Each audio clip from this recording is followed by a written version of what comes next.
We're at a moment of profound political and institutional change.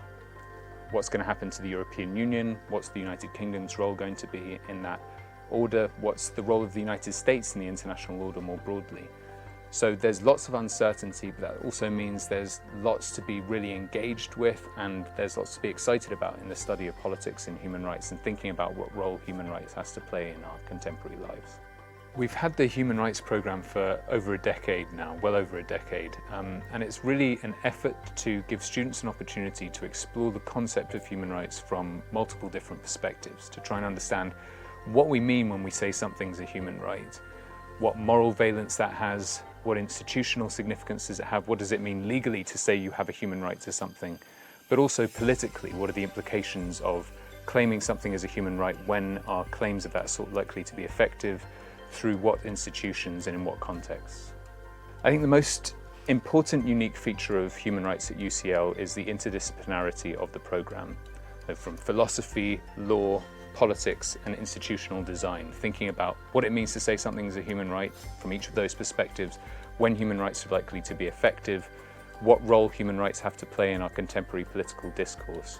So for example, if we're thinking about the current refugee crisis, you'd be thinking about that from the perspective of moral theory. To what does it mean to say an individual has a rights claim against the international community?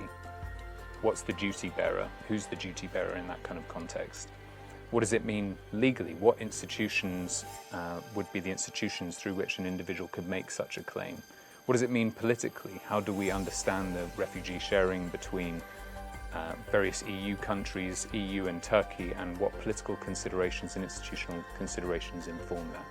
It's difficult to imagine a better place to study human rights or politics than London at this particular moment, but also in general, from places like Chatham House and the British Institute of International and Comparative Law to the multiple universities here, and of course Parliament, Westminster, and all of the various committee hearings and debates that go on around human rights there. Amnesty International has its headquarters here, so there are multiple key institutions in the human rights domain that operate primarily in London, and so the array of events and activities here is pretty much unparalleled. We've had alumni go into a variety of jobs within the human rights space, from NGOs like Save the Children to intergovernmental organizations like the UN High Commissioner for Refugees, to government organizations like the US State Department, and also onto academia or research and think tanks. So really any dimension of engaging with human rights is a possible avenue that you could pursue following the degree here. We really just want students who are creative, open-minded, and who like to think about things from multiple different perspectives, including perspectives that are outside of their comfort zone. We've had students from legal backgrounds, philosophical backgrounds, political backgrounds, but also backgrounds with no relationship at all to human rights, English literature or a language or history.